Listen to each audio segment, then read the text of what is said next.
এছাড়াও এই সময় জলের যে মাত্রাটি রয়েছে, মানে ইফতার এবং সেহরিতে যে জলের মাত্রাটি রয়েছে সেটি অন্ততপক্ষে 3 থেকে 3.5 লিটার হচ্ছে কিনা সেটা কিন্তু বিশেষভাবে খেয়াল রাখবেন। কারণ জলের মাত্রা কমালে বাচ্চা কিন্তু অনেক রকমের সমস্যার সম্মুখীন হতে পারে এবং আপনার শরীরেও কিন্তু অনেক রকমের সমস্যা দেখা দিতে পারে।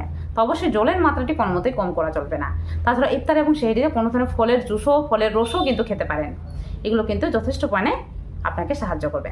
দেখুন, প্রেগনেন্সির সময় রোজা যারা রাখছেন, ইফতার এবং সেহরিতে প্রতিদিনের যে খাবারটি রয়েছে সেটিতে অবশ্যই high protein, high calcium, fibre, তার সঙ্গে ভিটামিন ডি, ভিটামিন সি এগুলো রয়েছে কিনা সেগুলো কিন্তু অবশ্যই দেখে নেবেন। দেখুন, নিজে খাবারটি না গুছাতে পারলে অবশ্যই কোন ডাক্তারের কাছে গিয়ে কিন্তু এই খাবারটি সাজিয়ে নেবেন এবং এই অনুযায়ী কিন্তু খাবারগুলো কিন্তু অবশ্যই খাবেন। প্রতিদিনের খাবারে যে প্রোটিন রয়েছে সেটি ঠিকঠাকভাবে আপনার শরীরে যাচ্ছে কিনা বিশেষভাবে খেয়াল রাখবেন।